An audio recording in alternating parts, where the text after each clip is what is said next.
O Vingador do Passado.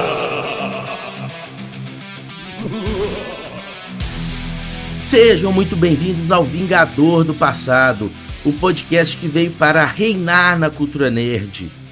Aqui é Vitor Suanait, estou aqui junto com o Bruno, né? E hoje nós vamos falar sobre o filme do Quarteto Fantástico, Os Primeiros Passos. Ô Bruno, você acha que ainda há salvação pro MCU, né? Pro Marvel Cinematic Universe, né? E o que você acha que dava tão certo na fórmula lá na primeira década do MCU e que recentemente não estava funcionando? Muito boa noite, senhor Vitor, e sejam muito bem-vindos, caros ouvintes, também, né? Porque nesse exato instante, o eco do passado que retumba em vossos tímpanos são as vozes dos seus especialistas de porcaria nenhuma, favoritos. Isso. E nessa toada, né, Vitor, eu queria lhes dizer o seguinte: eu sou do time, cara, que tá meio assim de saco cheio desse negócio de filme de herói, sabe? É meio saturado mesmo, é muito filme de herói e tal, já tem muitos anos que publica esse tanto de filme. E vamos ser sinceros, poucos filmes de herói, e aqui eu vou incluir até a DC, poucos filmes de herói realmente se salvam, né? Falando de todos que já foram publicados, Sim. né? Existem alguns filmes que são sensacionais, eu posso citar aí o Batman, por exemplo, né, lá da DC, né, que assim, fenomenal. Tem o filme dos Avengers, brilhante, o Homem de Ferro, Capitão América, né? Até o Guardiões da Galáxia, todos eles têm coisas muito positivas nos filmes, mas não são todos, né? Mas de uma maneira geral, eu pessoalmente sou assim muito crítico em relação a esses filmes de super-heróis, sabe? Tipo, por exemplo, vou dar um exemplo esdrúxulo agora que eu achei horroroso. Besouro Azul, cara. Tipo, puta merda. Que filme horroroso. Você viu, cara, Besouro Azul? Felizmente não, e pretendo continuar assim. Se eu fosse a Bruna Marquezine, cara, eu ia achar sensacional. Porque, porra, você tá no filme, né? Internacional, pô, legal, brilhante. Mas, putz, o filme é ruim demais, cara. E assim, eu acho que isso influencia negativamente, né? Eu sei que é da DC, né? Mas assim, o filme. A coisa boa, né, Vitor? Quando a gente não é pago pra poder dar nossa opinião, bom que a gente pode ser sincero aqui, né? Então vamos ser sinceros. E aproveitem enquanto a gente não tá sendo pago, né? Isso. Se alguém quiser pagar pra gente elogiar algum filme, porque eu não sei se você se lembra, mas tinha um certo aí, um canal aí, eu acho que era tipo um ovo frito, alguma coisa assim, que quando ia fazer crítica de filme, o filme era uma merda, uma porcaria. Os caras, não, esse filme era bom, não sei o quê, nota 4,5 ovo fritos, uma porcaria.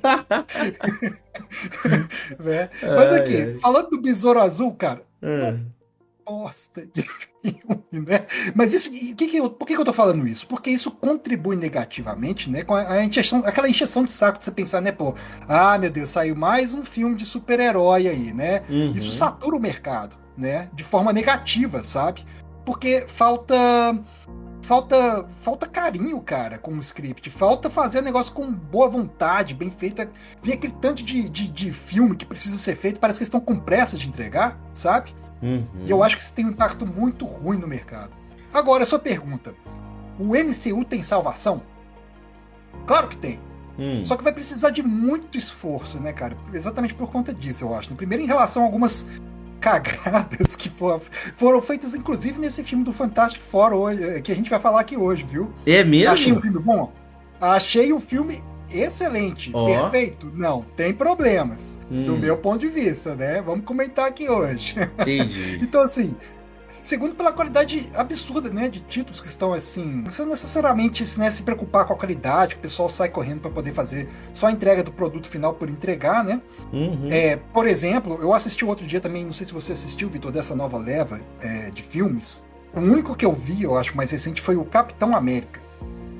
Eu vi esses dias, bem ruinzinho, né? Assistiu, né? Nossa, tipo assim, não parecia filme, né, cara? Parece assim sei lá, um episódio de uma série mal feita. Sabe? É muito ruim, muito ruim. Do meu gosto, né? Com licença, eu posso ter gosto. Não, aqui, qualquer né? gosto desse filme mais recente do Capitão América, Brave New World, né? Ele é horrível mesmo, né? Pois é, né? Agora, por outro lado, a gente tem agora o Fantástico Four, né? Esse Quarteto Fantástico que vamos dizer aqui, né, velho? Que baita evolução pro último que saiu. Pois é, Pelo amor de Bruno, Deus, esse filme Mas olha só, antes da gente entrar aí no filme do Quarteto Fantástico, já vou adiantar, gostei pra caramba, mas antes de entrar nessa seara, falando mais assim no macro do Marvel Cinematic Universe, né? Eu discordo de você, eu acho que não precisa de muito trabalho pra resolver. E o que seria resolver? Resolver pra mim seria entregar mais um grande filme de crossover, igual a gente teve o Ultimato e o Endgame. Eu acho que se você mexer uma peça ou outra, dá pra entregar nesse Avengers Doomsday aí, que né, nós vamos ter o Robert Downey Jr. como Dr. Doom, né? Se você trabalhar bem ali, uma peça ou outra, eu acho que dá pra entregar mais um filmaço de crossover, como nós tivemos ali no evento Guerra Infinita e Ultimato, né? Por quê? Se você olhar desde o início do MCU, é aquilo que você falou, nós tivemos poucos filmes bons, né? Eu não vou nem entrar na DC, que pra mim a trilogia Nolan é uma das melhores trilogias da história do cinema, né? Mas ficando só no MCU, poucos são os filmes ótimos, né? Você tem muitos filmes bonzinhos, medianos e fraquinhos, né?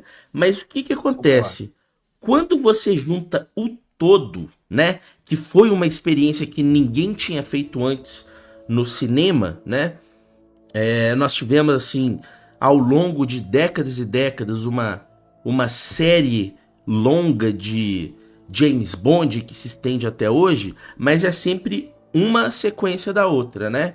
Aqui no Marvel Cinematic Universe, né? Depois que teve aquele Homem de Ferro com Robert Downey Jr. ali em 2008, o Incrível Hulk, e tudo convergiu no primeiro Avengers e depois expandiu nesse nível, né? É tipo assim, você vai fazendo uma série de sequências e essas sequências começam a se emaranhar umas com as outras e vira esse universo cinematográfico, que é uma coisa que ninguém tinha conseguido fazer antes, ainda mais nessa proporção, né? Então, fizeram algo espetacular, só que a argamassa do Cinematic Universe é de muito filme mediano, cara. Ou alguém vai falar que o Homem de Ferro 2, o Homem de Ferro 3 é bom. É falar que o Thor 1 e o Thor 2 são filmes bons. Não são, né? Não. Pois é. Não, com certeza não. Mas você fica... Não. Em meio a essa argamassa de filmes medianos para ruinzinhos, você tem algumas joias, como o primeiro Homem de Ferro, como o Capitão América, Soldado Invernal e Guerra Civil, né? O Ultimato, Guardiões da Galáxia. Então, assim, você não precisa que todos os filmes sejam bons, entendeu? Você precisa de alguns... É aquele negócio, é igual um time de futebol, você precisa de um cara lá para carregar o piano. Aquele filme do Homem-Formiga, que eu acho até que você gostou, mas pra mim é um filme mediano, ele serviu pra introduzir um personagem que depois apareceu fazendo funções legais nos filmes de crossover. Mas os filmes do Homem-Formiga, eles não precisam ser bons, eles só precisam estar ali pra completar, entendeu? Então... não, pois é, não, assim, concordo perfeitamente com a sua fala, cara. Realmente, assim, você vai criando camadas de filme, né? Porque você cria um universo. Assim. Então, assim, as obras separadamente realmente não funcionam tão bem, talvez, um ali ou outro, né? Mas, assim, igual esse filme do Homem-Formiga, né? Aquele meu guilty pleasure, confesso, mas eu gosto sabendo que é ruim, entendeu? Porque não é um grande filme, que é aquele filme pipoca, assim, tipo, nossa, que filme sensacional. Foi um filme que eu fui completamente despretensioso, eu fui pro cinema pra assistir e eu saí feliz, entendeu? Isso. Que ele tinha um superpoder legal e tal, mas assim, eu concordo perfeitamente que você vai criando camadas do universo, que isso em conjunto funciona bem. E sim, você tem toda a razão que você pode, entre aspas, salvar ainda essa fase utilizando a mesma técnica, né? Que é o de criar o universo, e que ele ainda tá ali nos primeiros, digamos assim, se a gente for considerar cada filme um episódio, tá ali nos primeiros episódios, né? E essa construção tá ficando muito bacana. Agora, eu já tenho minha crítica enquanto ao vilão, inclusive, desse filme aqui. Chegaremos, né? Então, assim, lá, vamos um passo de cada vez. Ele vai estar lá no futuro? Vai estar no futuro, mas primeiro vamos começar pelos primeiros passos, né? Isso. Um passo de cada vez, isso mesmo. Pois é. Mas então, já entrando nesse filme do Quarteto Fantástico, Bruno, pra mim, eu achei esse filme fantástico. Eu acho que é um dos melhores filmes do Marvel Cinematic Universe. E eu tive a mesma sensação que eu tive ali assistindo, por exemplo, o primeiro Homem de Ferro. Eu tive, apesar de ter, nos últimos tempos aí, eu não tinha mais interesse de assistir essas séries aí do MCU, She-Hulk, o caralho, nem me interessei de ver essas coisas, mas o Quarteto Fantástico, ele já me pegou nos trailers. Nos trailers eu já senti que podia ter algo diferente ali. E eu acho que o que me pegou, o que me fisgou de primeira foi essa estética retrofuturística, que eu acho que foi genial, brilhantemente feita nesse filme, e eu acho que tem tudo a ver com o Quarteto Fantástico, porque o Quarteto Fantástico... Posso dar uma pausa? Pode. Pausa importante. Spoiler alert, hein, galera?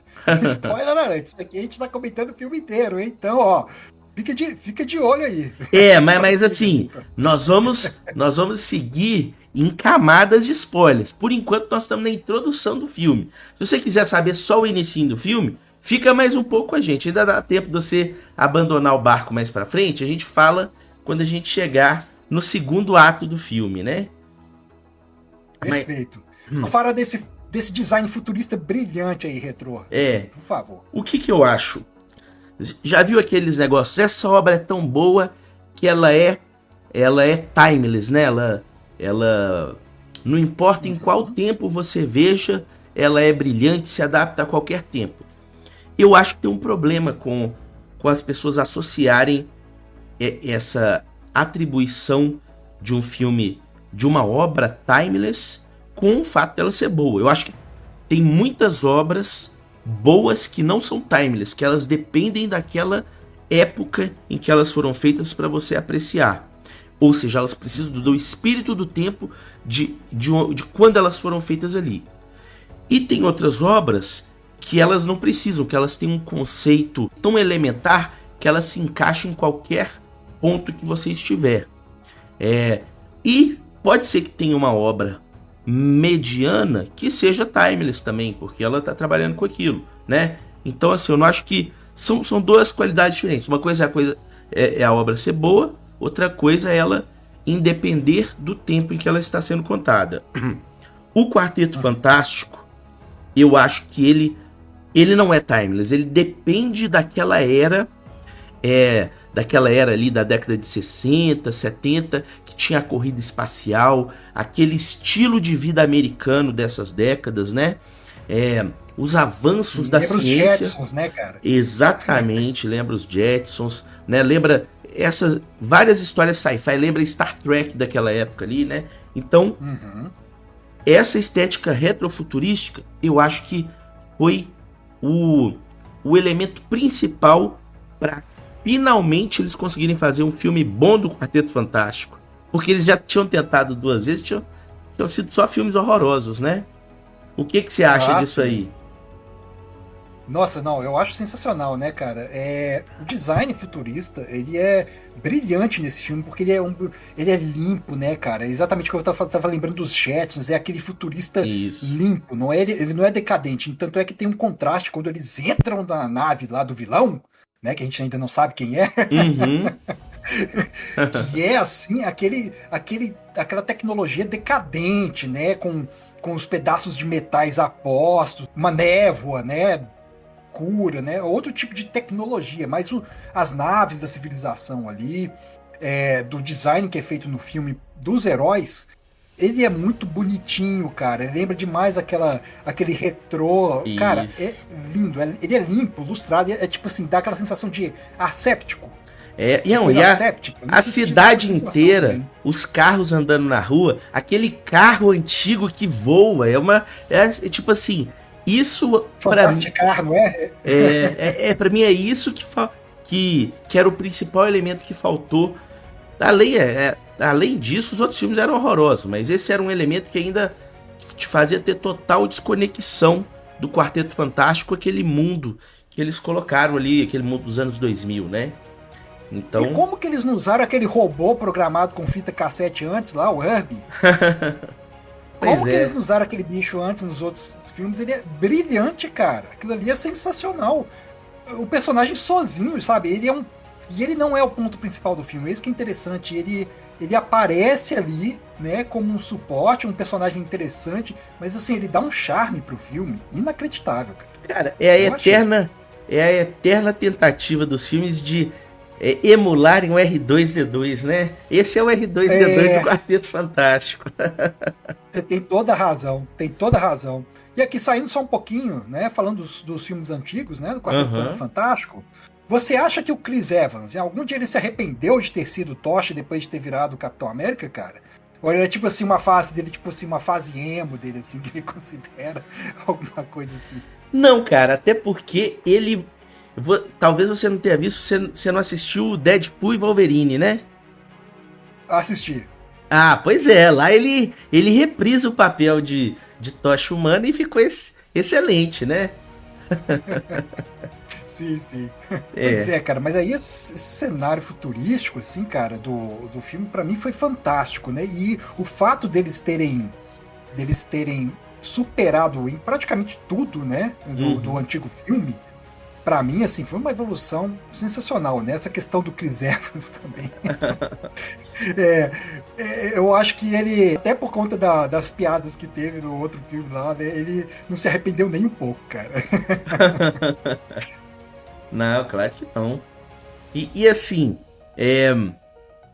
também eu acho que o filme teve um grande acerto ali, que é o primeiro filme desse time aí no MCU, só que ele rapidamente apresenta ali a origem, né? Como se fosse como se estivesse vendo num programa de televisão ali da década de 60, explicando aquela família que é a coisa mais popular do mundo, né?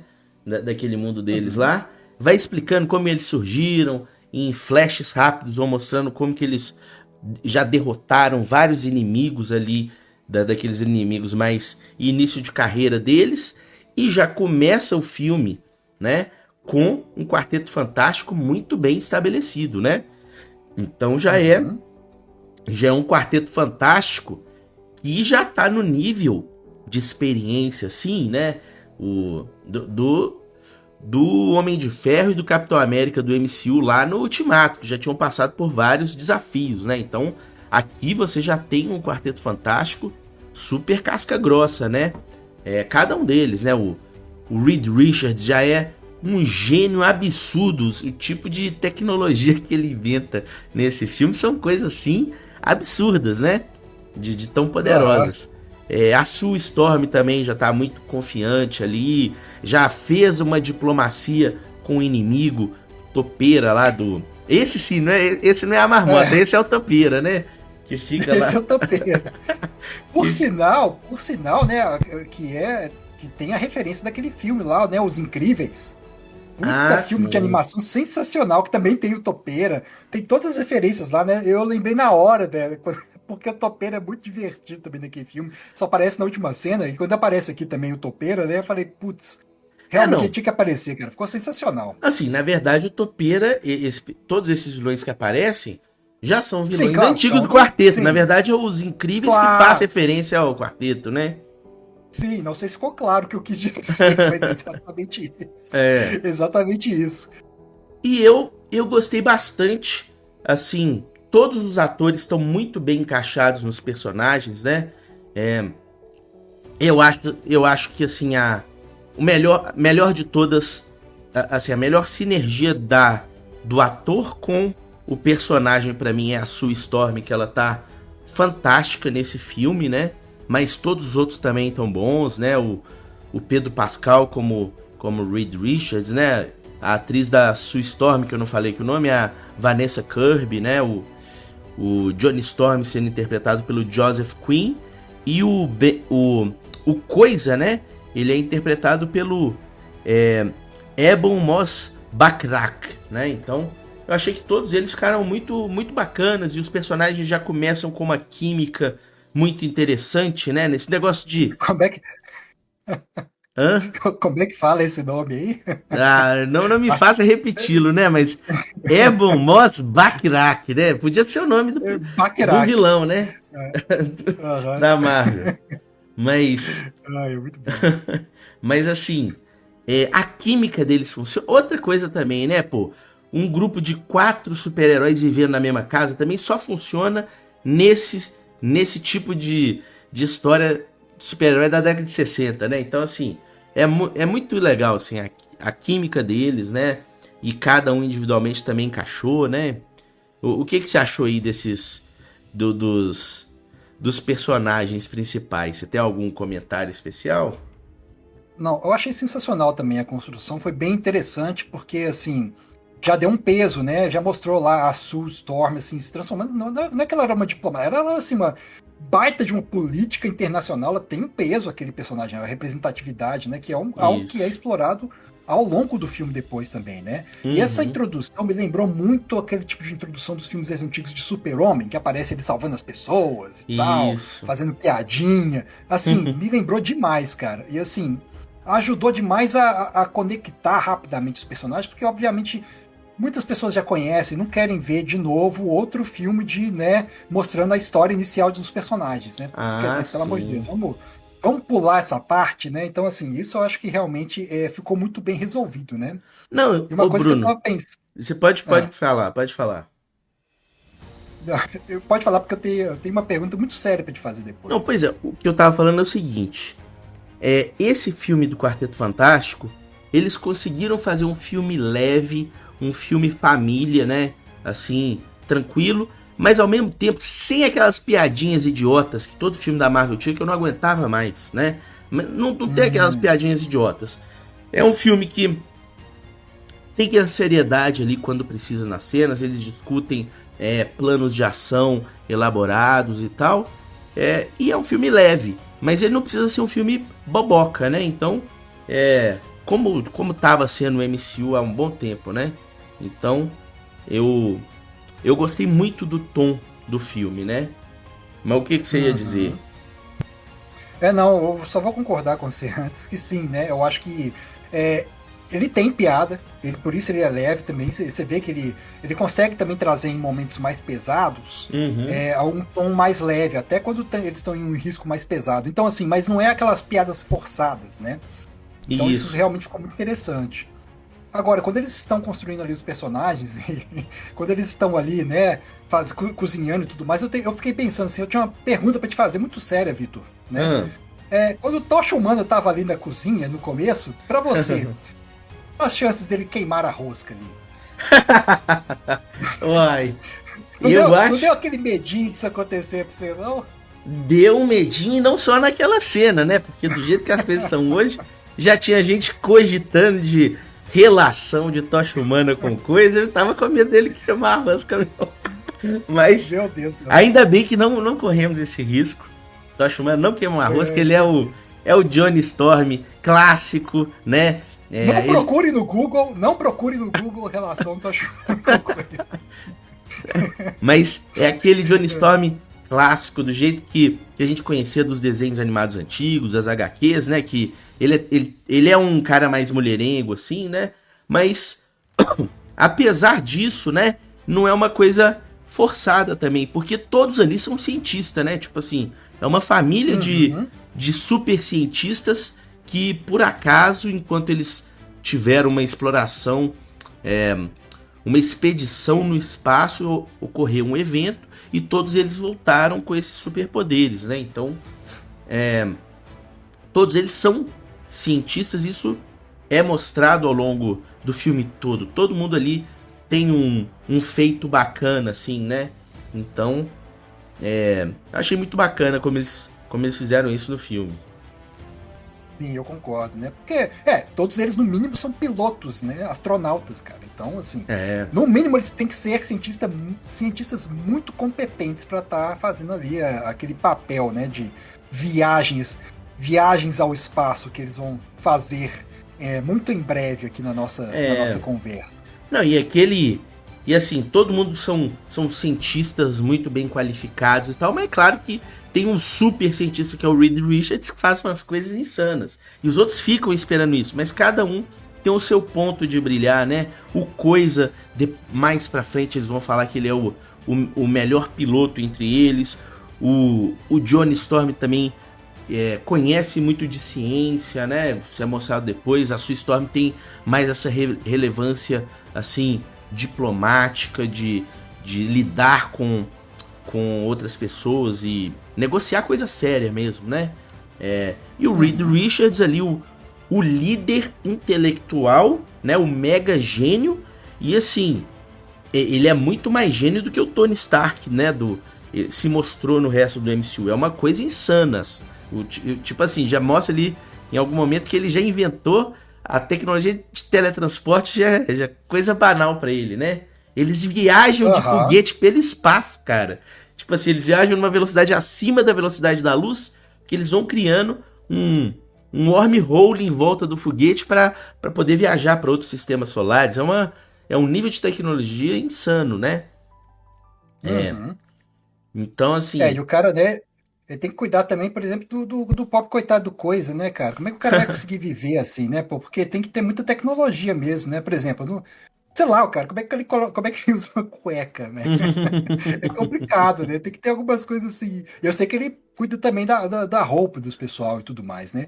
Mas falando um pouco, assim, dos personagens, né? Da desenvolvimento dos personagens, uma coisa que eu senti no filme de uma maneira geral é que até nem tinha muito tempo para isso, de explorar os personagens individualmente mais a fundo.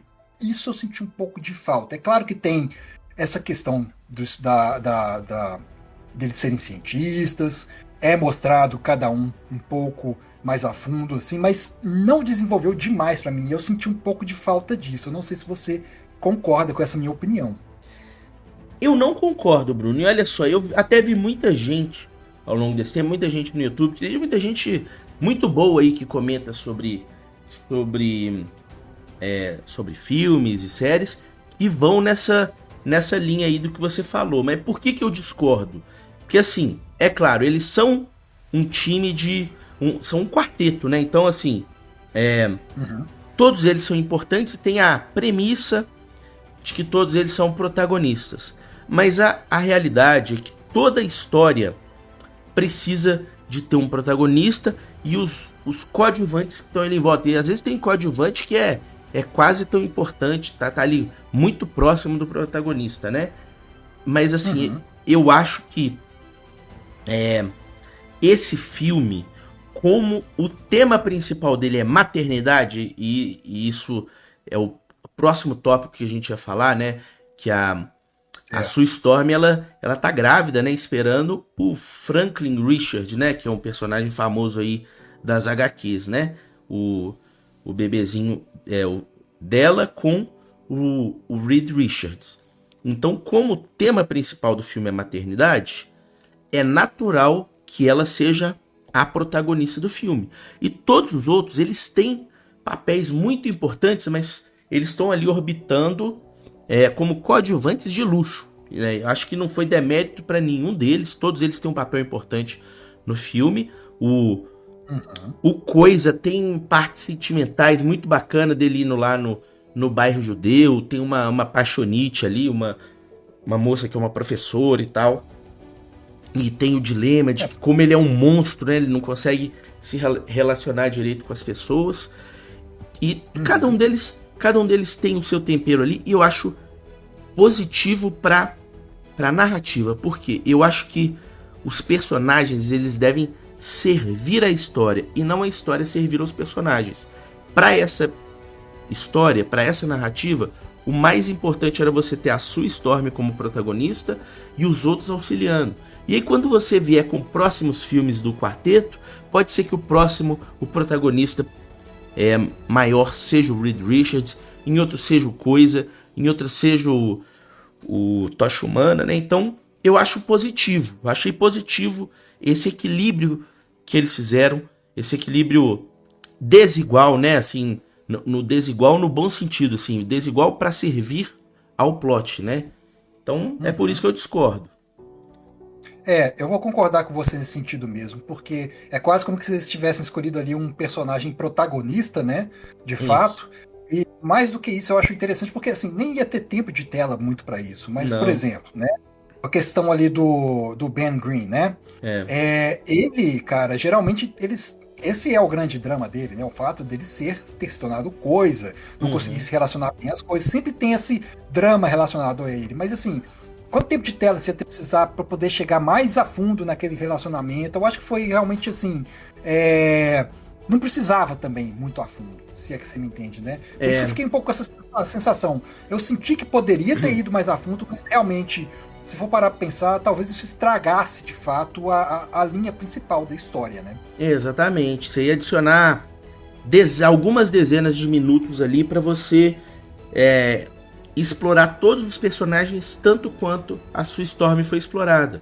Mas como a gente sabe que essa é uma experiência, quando você vai assistir um filme do Marvel Cinematic Universe, você espera que não seja uma experiência isolada, é uma experiência que vão vir novos filmes que vão acompanhar, vão vir crossovers com outros filmes, assim, e eu tô doido pra ver, assim, agora que nós finalmente, gente, agora que nós finalmente temos um Quarteto Fantástico bom nos cinemas, cara, eu mal posso esperar pra ver aquelas dinâmicas hilárias que tinha em desenhos e HQs do Coisa com o Wolverine, que é aquele tipo de camaradagem bruta, né? Então, assim, tem muita coisa legal, assim, que esses personagens podem ser explorados pra frente. E é positivo que esses personagens não tenham sido esgotados aqui nesse filme, entendeu?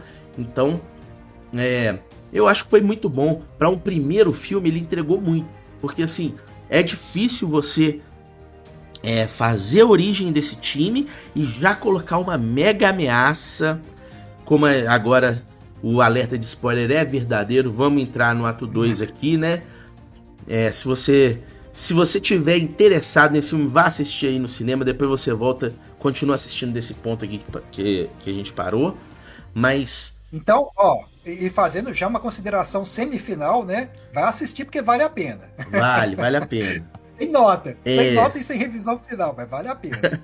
mas, Bruno, você fazer essa introdução do grupo e já colocar um antagonista de peso cósmico, né, como Galactus, né, é um desafio grande, e eles conseguiram amarrar isso bem, com um pace interessante do filme. Em nenhum momento eu me senti entediado no filme, eu fiquei bem interessado, né.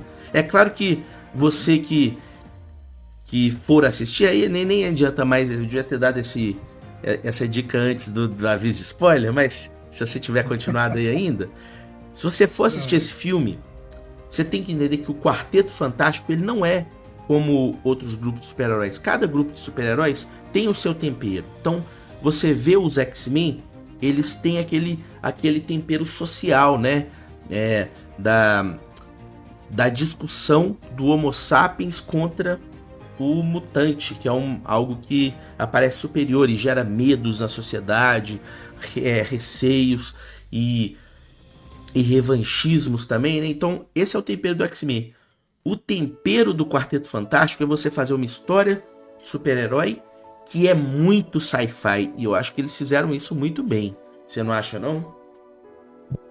Com certeza, cara, né? Então, assim, o primeiro encontro que eles têm, de fato, né, que é com a surfista prateada, né, a Xalabal ali, é fenomenal, porque assim, eu vou confessar uma coisa pra você, senhor Vitor. Eu, no começo do filme, me deu um pouquinho, tava começando a me dar uma canseirinha, cara, tava um pouquinho lento, assim, e tal, porque beleza, você tem que introduzir os personagens e tal, mas assim, tava um pouquinho devagar e tal, e eu assim, eu não tive um dia também muito assim, eu tinha dormido mal outro dia e tal, já tava começando a ficar um pouco com preguiça ali, mas aí aparece a surfista prateada, cara, e aparece de uma maneira bastante, assim, de fato, uma arauta, né? O arauto ali, o bardo, né? Aquele que anuncia, né?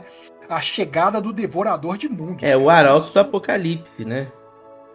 Exatamente. E foi assim, já chegou e deu um peso que, de fato, tava chegando um perigo que é muito acima do normal, né?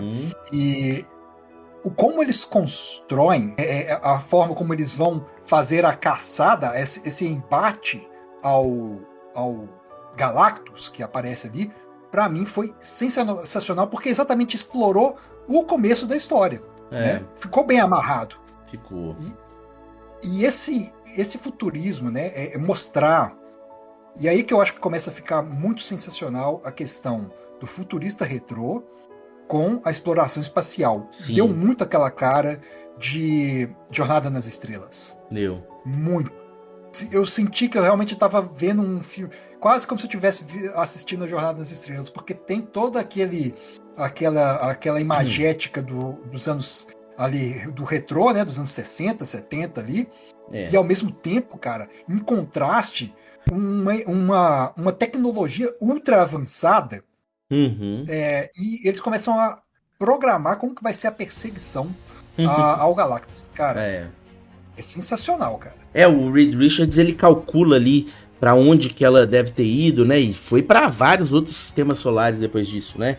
Mas assim, queria falar uma coisa em relação à Surfista Prateada, que assim, o personagem não ficou ruim no filme, é muito legal. E em relação a o que o arquétipo do surfista prateado representa, tá brilhantemente colocado ali, os poderes, assim, o tanto que o tanto assim que é imponente aquela pessoa numa prancha prateada chegando para anunciar que o planeta vai ser devorado por um gigante cósmico, né? Assim, é muito, muito legal do jeito que eles colocaram. A minha ressalva, que acho que é a minha principal ressalva em relação ao filme, mas ao mesmo tempo eu entendo que, o surfista prateado original é um dos melhores personagens da Marvel, cara. E mesmo antes de eu assistir o filme, eu tava mais chateado. Eu já ia falar assim, vou assistir esse filme que eu tô muito interessado, apesar deles terem substituído o surfista prateado clássico pela versão fêmea dele, né? Que é a Shalabal.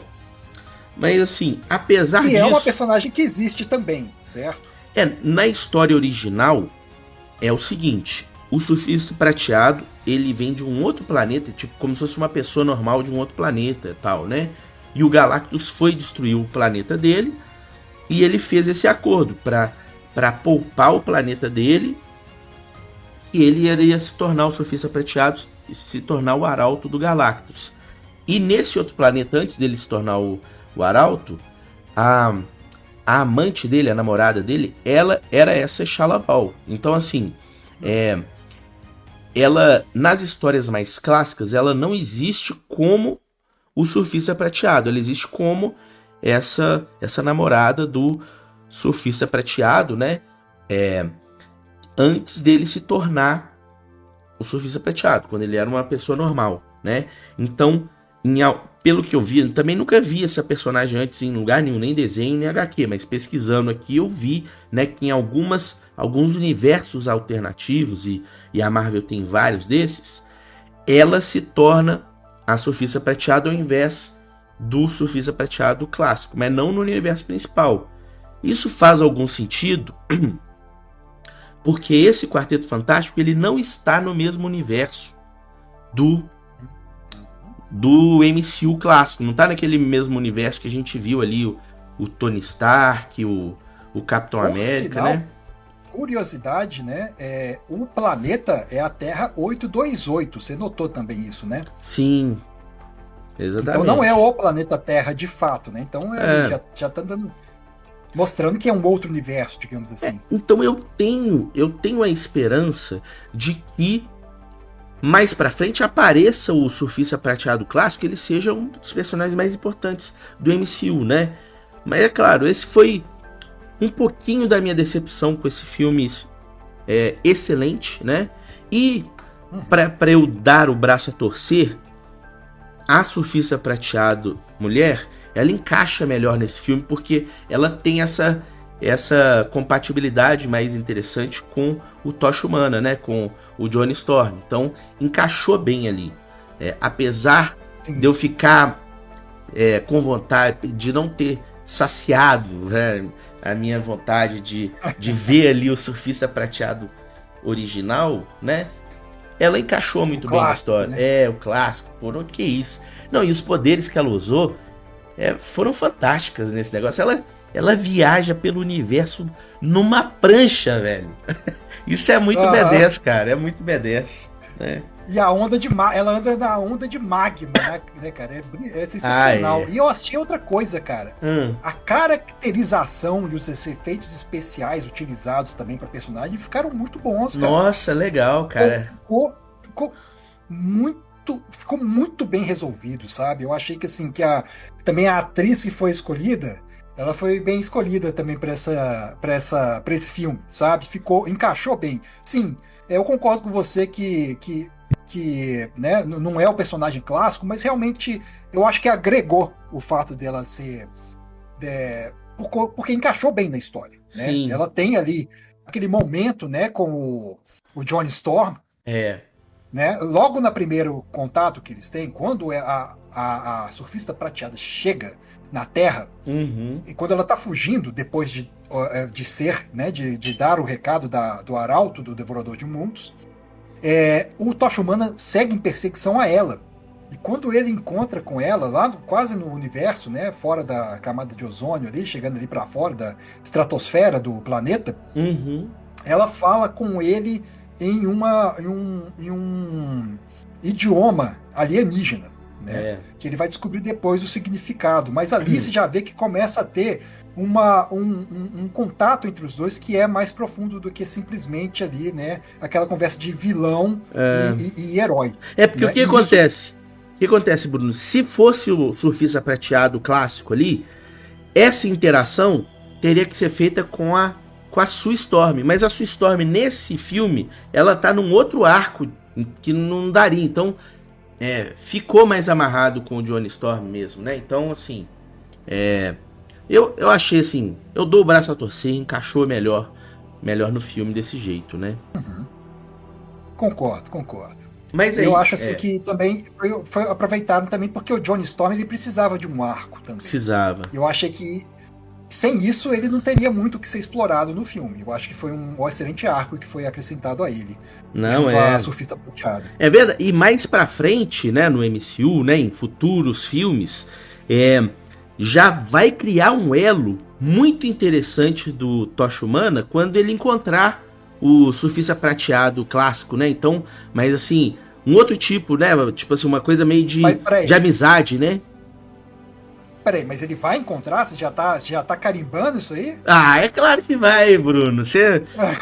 Ô, Bruno, o Surfista Prateado é tipo o Ranger Verde do Quarteto Fantástico, tipo o Wicked Fênix. Ele é claro, ele é o integrante especial que aparece de vez em quando pra unar todo mundo, entendeu? Então é claro que vai aparecer. Entendi. Então já tá carimbado aí, 100% de chance aí. Assim falou o Vingador do passado. E se não aparecer é porque é raro, entendeu? Eles que estão errados. Isso aí. Exatamente. Tá. Mas assim, quando apareceu o Surfista Prateado macho, né? Ele vai lembrar. Pô, eu lembro, eu vi essa versão do Pokémon fêmea, né? Então, vou ser seu amigo, eu já entendo aí os seus dilemas, já sei o que passou aí com você, né? Então acho que vai ser interessante isso pro futuro, né? É um excelente gancho. E aí tem essa viagem que o Reed Richards consegue calcular em qual lugar do universo ela foi depois que ela saiu da Terra, e eles fazem essa expedição, o planeta inteiro, né, comemorando, né, naquela expectativa. Os heróis são os únicos heróis da Terra, né, dessa versão da Terra aqui, né? Eles fazem essa viagem muitas vezes acima da velocidade da luz e chegam rapidamente onde a Surfista Prateada estava. Era um planeta, estava prestes a ser consumido pelo Galactus. E é interessante o link aqui com, olha só, a argamassa do MCU, né? Um filme mediano para ruim, né? Que eu assisti, sei lá quantos anos atrás, o Eternals, né? E no Eternals aparece um celestial, uma entidade cósmica gigantesca, E lá no flashback também mostra um desses celestiais se alimentando de um planeta, ou o que aconteceria com a Terra, sei lá, alguma coisa desse tipo. E mostra esse celestial devorando o planeta por dentro para depois ele sair. Então, nós vemos isso acontecendo aqui no filme do Quarteto, né? Nesse planeta esverdeado que eles veem, quando eles chegam, o Galactus se alimenta desse planeta, e aí o que sobra é só a nave do Galactus, né? E a Surfista Prateada vai lá. Também tem dimensões assim, apocalípticas também, né? Ah, pois é, não. O Galactus é um vilão da mesma prateleira do Thanos, né? Então, isso é bem legal, né? Tipo assim, desde que tinha terminado a saga do Thanos ali, eu já tinha comemorado com vários amigos, o Pedro aí, que é muito fã da Marvel, né? Já tinha comentado com ele que a partir daí, só o Galactus podia ser o sucessor do Thanos, né? Mas vamos ver aí, né? Parece que vai ter um tal de Robert Downey Jr. aí interpretando o Doutor Destino, também tem potencial, né? Aham. Mas o que você tinha falado no início aqui do programa, que você teve algo que você não gostou do Galactus, né? Você não gostou da aparência dele? Fala aí como que foi a sua impressão quando eles tiveram esse primeiro encontro com o Galactus. Cara, eles lançaram mão de um recurso que eu entendi, tá? A proporção do tamanho do Galactus, até onde eu me lembro pelo menos, ele é um ser cósmico absolutamente gigantesco. Inclusive, maior do que o tamanho de um planeta. Ele poderia... assim, é como se ele comesse planetas com um garfo em uma colher, entendeu? Quase como se fosse isso. Ele é absolutamente gigantesco. Eles diminuíram o tamanho dele aqui nesse filme. E eu entendo. Eles queriam que o Quarteto Fantástico fosse capaz de enfrentar essa ameaça. Porque, a bem da verdade, é que o Galactus... Cara, ele seria capaz de enfrentar absolutamente a junção dos vilões com os heróis de todo o universo Marvel e vencer. Certo? Uhum. Então, você pega um ser incrível desse para enfrentar o Quarteto Fantástico, não tinha a menor chance. Só que, poxa... Transformar o Galactus, que é um ser aberrantemente poderoso como esse, em um, sei lá, um monstro de um tokusatsu, saca? Tipo assim, eu tava esperando, sei lá, daqui a pouco o pessoal chamar o Dylion pra enfrentar ele. Dylion!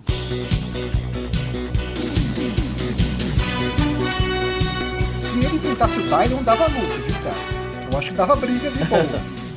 Olha só, Bruno.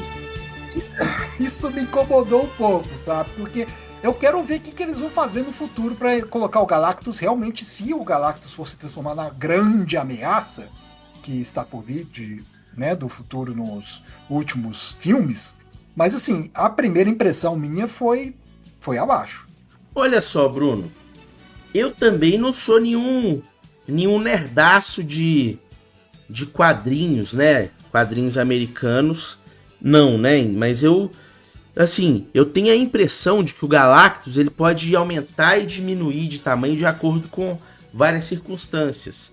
E eu tava vendo esses dias um vídeo do Peter Jordan, né, do canal Ei Nerd, que ele tava explicando isso, que muita gente realmente reclamou isso, como se o Galactus tivesse sido nerfado, né? Mas é claro, além disso tem um negócio que os poderes em HQs da Marvel e da DC são muito inconsistentes, né? Mas ele estava explicando isso, que o Galactus, quando ele está faminto, ele fica mais fraco, né? Porque o Galactus, ele é essa entidade cósmica que é amaldiçoada em devorar tudo até o final do universo, né? E ele nem faz isso por prazer, é uma maldição mesmo, né? Tipo assim, a gente até vê isso nesse filme de que ele quer se livrar desse negócio porque ele não aguenta mais, né? Uhum. Mas muitas vezes ele fica sem comer e espera até ficar faminto para ir se alimentar. E aí quando ele vai ficar faminto, ele fica muito mais fraco do que quando ele está saciado. E aí realmente, nos quadrinhos tem cenas, em algumas ocasiões, quando ele estava full power, que ele arrebenta com Vingadores, Quarteto, X-Men, Doutor Sinistro e várias coisas de vários universos e planetas diferentes ao mesmo tempo. Mas tem outras histórias que só o Quarteto Fantástico consegue lutar com ele, né? Então, acho até tinha gente que reclamava que o Galactus, ele precisa da nave dele para mover pelo universo. Pois é, quando ele está fraco, ele precisa da nave. Foi isso que ele estava explicando no vídeo. Quando ele está pleno, ele nem precisa. Ele é um bebê jupiteriano andando pelo universo, né? E os planetas são melhores que ele.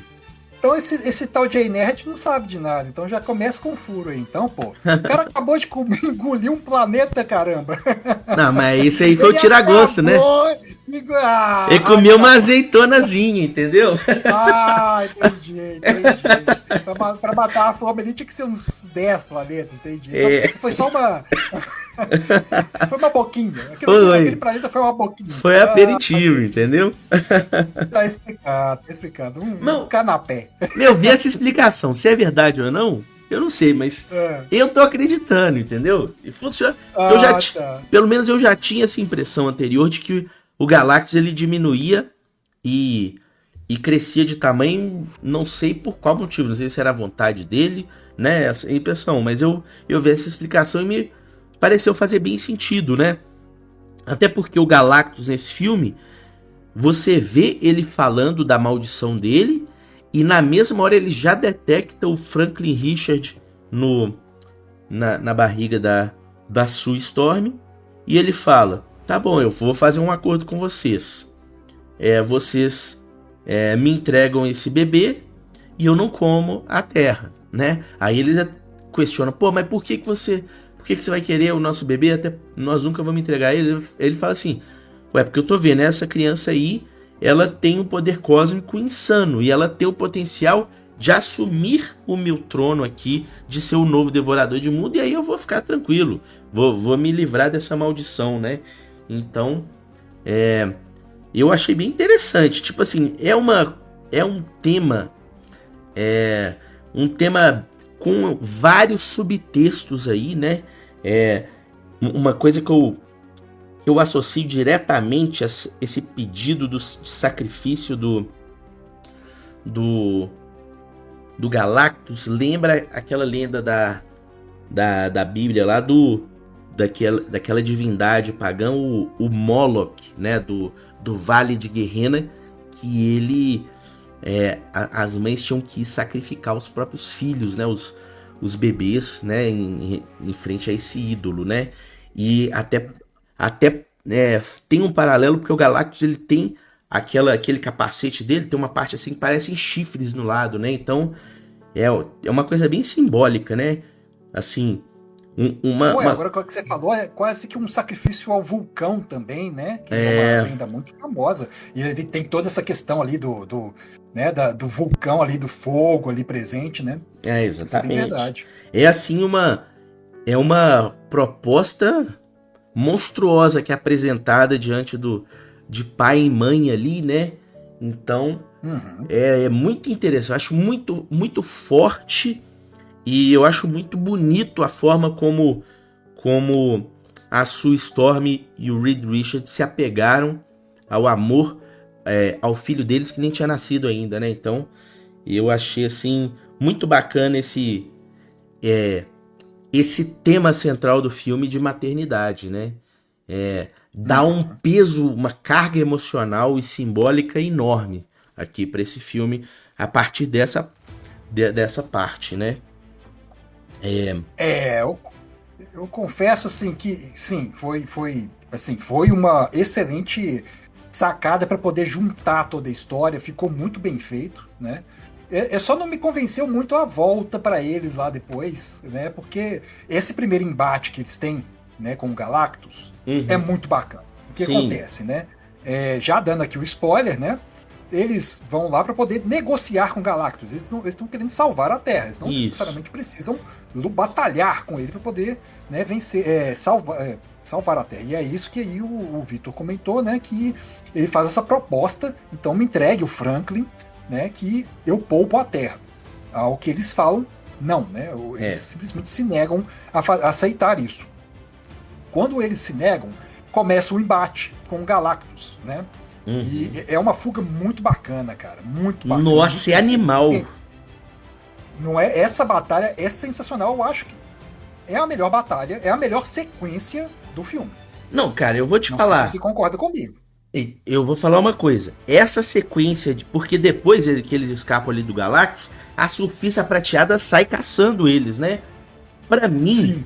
essa conjuntura inteira é uma das cenas mais fodas de ação de todo o universo da Marvel.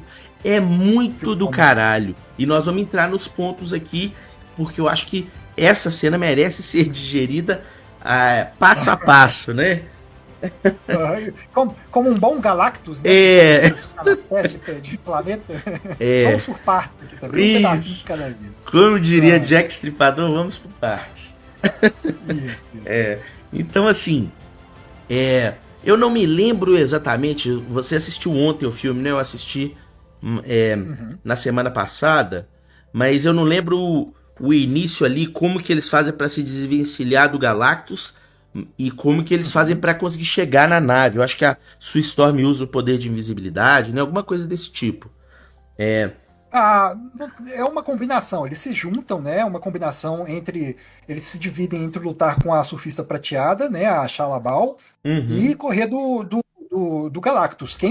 Quem segura mais a onda no começo ali, se não me engano, é o Tocha Humana. Isso. Solta uns raios de fogo nele, segura ele para poder dar uma desacelerada. E quando ele perde a força, né? O Tocha Humana, o Coisa começa a carregar ele.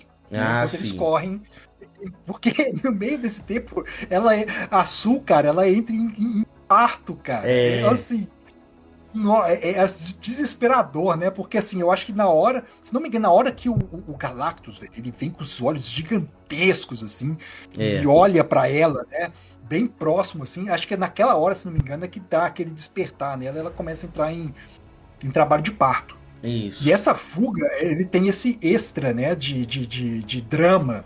Tem. Porque traz uma sensação de desespero, aquela sensação de desespero, né? De puta, o que vai acontecer agora, né? Não, e olha só que foda que eles fizeram. Não é que eles entram na nave, a nave deles é muito mais rápida do que a velocidade da luz. Eles começam a voar na velocidade da luz. Imagina, tem uma bolha de wormhole em volta deles e a nave voando acima da velocidade da luz. E aí quando eles fazem, escapamos, né? De repente, cara, aí é que eu falo o tanto que os poderes do Surfista Prateado são B10 demais. Porque a Surfista Prateado bem rápido assim, e ela vai entrando dentro do wormhole deles, sai pra fora às vezes surfando, como se fosse uma onda, né? Surfa pra fora, depois vai se aproximando, naquele frenesi ali, e esse componente extra emocional aí que o Bruno falou da Sue Storm entrando em trabalho de parto ali, né? E aí tem o Coisa, nesse momento que o Reed Richards comenta com ele que ele é o melhor piloto dentre eles, ele tá lá guiando a nave, o Johnny Storm tá lá fazendo os cálculos, o Reed Richards tentando dar o apoio emocional ali pra Sue Storm e ao mesmo tempo pensando em qual estratégia que eles vão usar para se desvencilhar da Surfista Prateada, né? Não, nessa hora ele chega ao limite, cara. Ele chega ao limite, porque a pressão emocional e em pouco tempo ele tem que pensar como que vai se livrar daquilo, enquanto isso o pessoal, o Tocha Humana tá atirando na Surfista, né, Prateada, cara. E assim, ele pensando assim, como que ele vai fazer o parto da Su e ainda extraindo dela o máximo, né? Porque eles precisam dela, ela é a personagem mais poderosa. E eles precisam do poder dela pra sair daquele problemaço que eles estão ali, né, cara? Mas na verdade a personagem mais poderosa na cena é a Surfista Prateada que não sai do encalço deles. E assim, a forma que o Reed Richards descobre pra... Tipo assim, ele chega nessa conclusão pra se desvencilhar da Surfista Prateada é genial, cara. Porque eles estão ali se movendo múltiplas vezes acima da velocidade da luz e a Surfista Prateada tá no encalço deles. Então, eles conseguem calcular ali na hora. Eles sabem a velocidade deles e eles conseguem calcular a velocidade da Surfista Prateada. Aí o Reed Richards ele fala: vamos para aquele sistema solar ali. Aquele sistema solar, cara, tem um buraco negro enorme assim aparece. Aí ele fala: vamos entrar em órbita aqui desse buraco negro. Eles entram em órbita do buraco. Peraí. Ah. Se tem um buraco negro, não é um sistema solar mais, né? É um sistema solar, né? O buraco negro ele é uma estrela, né? Era um sistema solar e a estrela se transformou no buraco negro, não é isso? Mas continua sendo. Tô chutando aqui, minha física. Tô vendo especialista de porcaria nenhuma aqui com a física mal feita aqui também. Sérgio Sacani, se você estiver ouvindo aí, você corrige se tiver alguma barbaridade sendo dita aqui entre a gente, né? Mas... As barbaridades. Mas basicamente eles começam a tangenciar ali o horizonte de eventos do buraco negro. Olha só que loucura, cara. O horizonte de eventos é um lugar que, se você entrou ali, nem a luz sai. Ou seja, você precisa de uma velocidade muito acima da velocidade da luz para sair de lá. É por isso que é um buraco negro. Porque a luz não sai de lá e fica um espaço completamente negro no universo, né? E aí, eles fazem um cálculo, fazem uma manobra. A Sue Storm, no meio do trabalho de parto, ela usa os poderes dela para transformar a nave toda em invisível. E aí eles conseguem ludibriar a Surfista Prateada, que é pega pela gravidade ali do buraco negro. E o Reed Richards fala assim: pronto, conseguimos, isso aí vai atrasar ela em 1 mês. Sim. Então assim... Pois é, cara.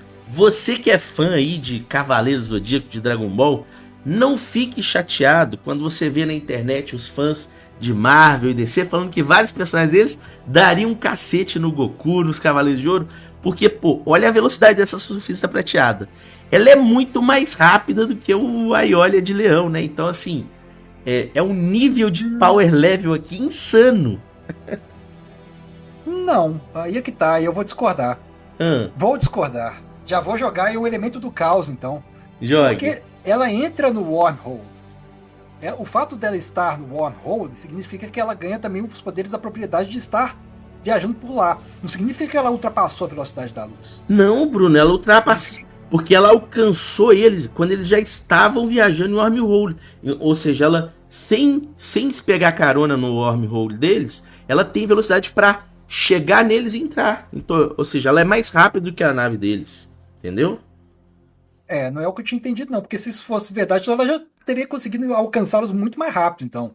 Eu acho que eu entendi que ela pegou junto com eles ali, né? Eu acho que, assim, ela consegue viajar nessa velocidade insana. Mas eu acho que ela não tem a reação no cérebro dela, os reflexos dela, não acompanham essa velocidade de light speed como os Cavaleiros de Ouro ou o Superman conseguem, entendeu? É a minha visão, sei lá.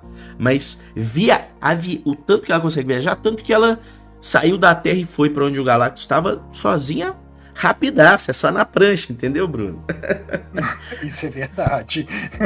Isso é verdade. É muito rápido, cara. Realmente. É por isso que o Surfista Prateado é um dos personagens mais roubados do universo da Marvel, cara. Ele é muito forte. Então, assim...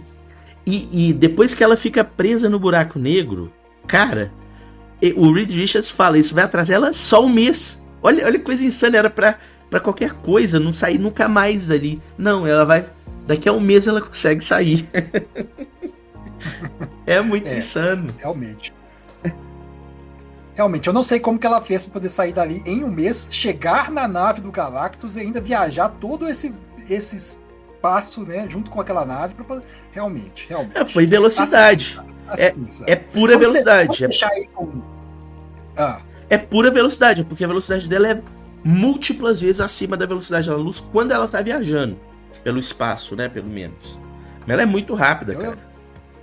Aí eu ia perguntar exatamente aí pro nosso ouvinte, se você concorda ou não concorda com essa visão aí, se realmente ela passa da velocidade da luz ou não. Deixa aí nos comentários aí pra gente, porque pra mim ainda tá meio mal explicada essa história. Deixa nos comentários aí se você quer discordar de mim ou se você quer estar certo, entendeu? Ah, sim, né? Tá certo. Ai. Mas, cara, é realmente uma sequência alucinante, cara. Alucinante. Nossa. te dá uma sensação assim de realmente de ansiedade, né, para poder ver aquela situação se resolver, e se resolve com o nascimento do bebê Franklin, né? Franklin Pois Richards, né? tem O ápice dele. Não, e tem tudo a ver com o Quarteto Fantástico essa cena, a conclusão dessa cena, porque você tem o lance genial sci-fi de nerdaço do Reed Richards, da solução que ele arruma, com o componente emocional de família ali do nascimento do Reed Richards, né? Que é o quarteto dos super nerds, né? Dos super-heróis nerds. Então, achei que foi fantástico essa conclusão, e por isso que eu acho essa cena uma das melhores cenas de ação da Marvel ever. Talvez seja a primeira, mas eu teria que pensar mais sobre isso. Mas eu achei foda demais. Primeiro eu não colocaria não, mas é uma das melhores. É muito bom. Sem sombra de dúvida. É. Eu só vou citar uma coisa pra você, Vitor. Só uma coisa. Capitão América e o martelo do Thor, cara. É verdade. Tem grandes concorrentes aí. Não, cara. Difícil, viu? Difícil vencer essa aí, cara. É, verdade. Mas, cara, o final dessa sequência e o retorno deles também eu achei sensacional, cara. Esse Sim. retorno deles à Terra. Ah, sim. Porque eles já chegam com aquela vergonha, assim, né? Tipo assim, eles não sabem o que eles vão falar. É o famoso, o que eu vou falar lá em casa, né? O que eu vou dizer lá em casa, cara? Não, e quando eles chegam, eles chegam ovacionados, porque o que a população pensa? Pô, se eles voltaram vivos é porque eles mataram o Galactus, e ainda tem a comemoração que tem o quinto integrante aqui do Quarteto Fantástico, né? Então, assim, chega a super comemoração... Detalhe importante. Detalhe importante, e o Franklin ainda nasceu no universo, né, cara? Nasce no universo, cara. Isso é sensacional, né? É o filho do cosmos, cara. É o roubadíssimo. Eu nunca vi nenhuma história dele, mas eu sei, já ouvi falar em muitos lugares assim, que ele é um dos personagens mais absurdos de poder do universo da Marvel. Entendeu?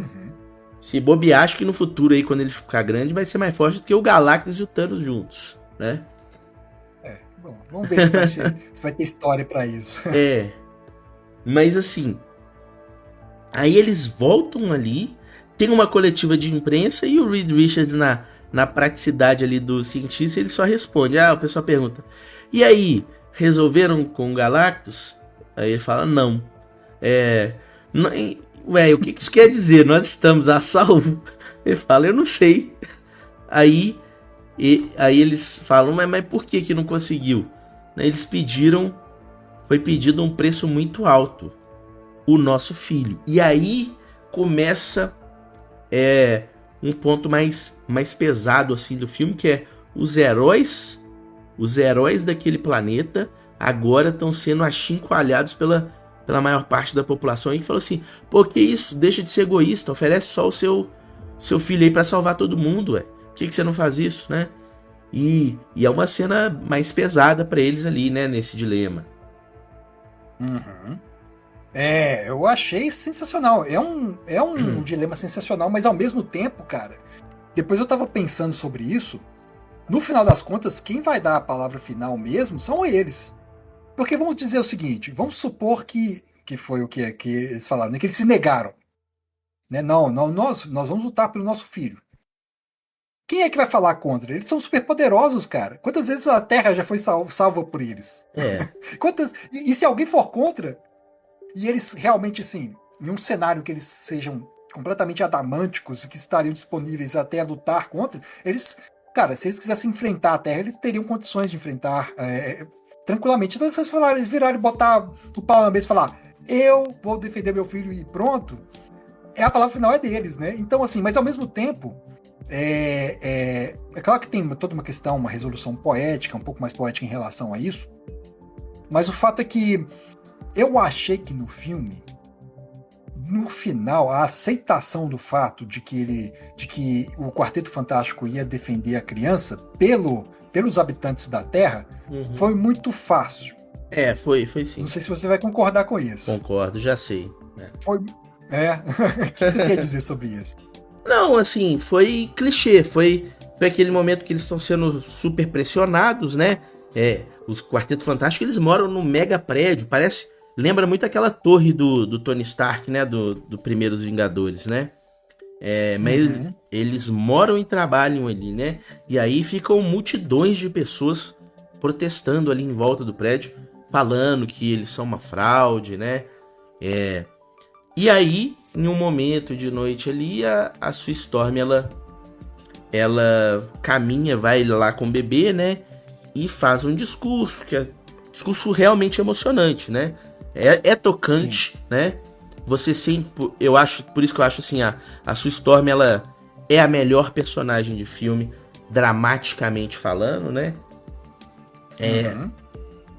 É muito tocante o discurso dela, me tocou, mas realmente eu concordo que é forçado você colocar que todas as pessoas ali mesquinhas do planeta Terra iam concordar com esse discurso, né?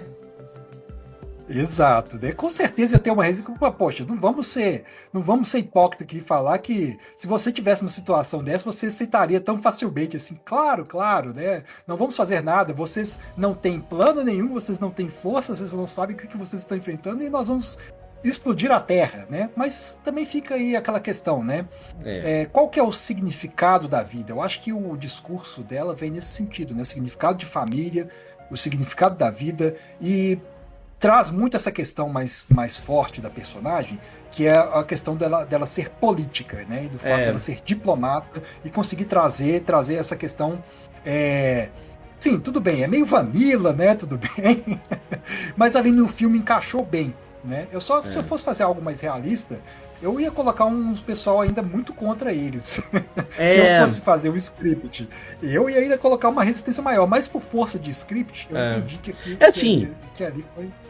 É por isso que esse filme é excelente, mas não é uma obra-prima, né? Porque no filme obra-prima, igual no Dark Knight, você vê ali quando o Joker mexe com o emocional ali da população de Gotham, aí você vê o que é a multidão ensandecida, né? Naquele momento que, naquela cena que falam que vão revelar, um cara lá fala que vai revelar qual que é a identidade do Batman, e o Joker liga na emissora e fala, se ninguém matar esse cara em até tantas horas, eu vou explodir um hospital. E aí você vê uma população de uma cidade ensandecida, né?